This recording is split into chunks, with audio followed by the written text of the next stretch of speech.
Hello everyone, আসসালামু আলাইকুম। আজকে আমি আপনাদের সাথে শেয়ার করব ঘরোয়া পদ্ধতিতে এগ পাস্তার রেসিপি। অনেকেই মনে করে পাস্তার রেসিপি বানাতে অনেক কঠিন। আসলে এই কথা সত্যি না, লুডুসের মতো এই পাস্তার রেসিপিটাও অনেক সহজ। তাই চলুন দেরি না করে চলে যাই মূল ভিডিওতে। দেখতেই পাচ্ছেন পাস্তাগুলো আমি একটা প্লেটে নিয়ে রাখছি।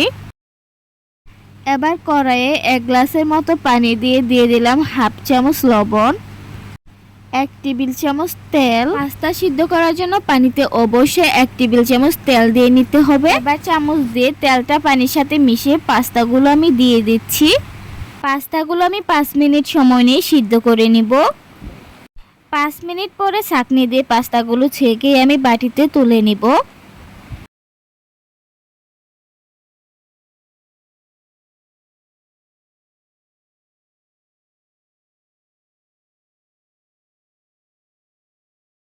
পাস্তা রেসিপি বানানোর জন্য আমার যা যা প্রয়োজন তা আমি আগে থেকেই করে রাখছি।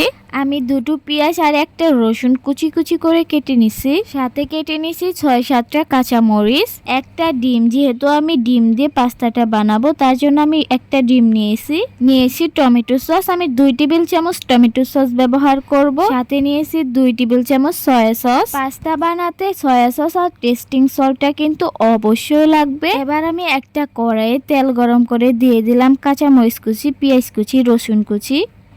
পেঁয়াজে হালকা ব্রাউন কালার আসলেই আমি দিয়ে দিব ডিম।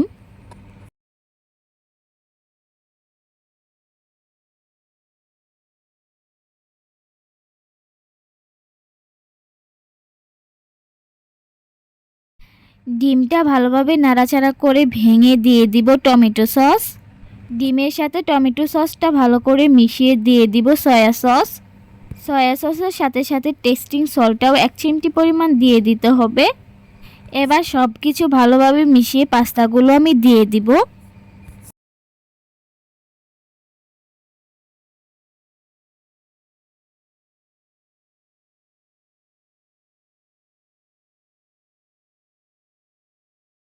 পাস্তাগুলো চুলার ওপর 6-7 মিনিটের মতো আমি রান্না করে নিব।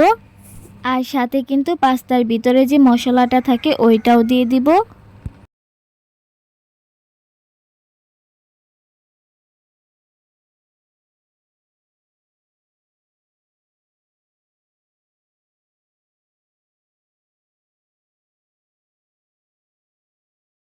পাস্তাগুলো সিদ্ধ ভালোভাবে হয়ে গেলে আমি প্লেটে তুলে নিব। ঘরোয়া পদ্ধতিতে বানানো পাস্তাগুলো খেতে কিন্তু অনেক টেস্টি। ছোট বড় সবাই কিন্তু অনেক মজা করে খাবে এইভাবে পাস্তা বানালে।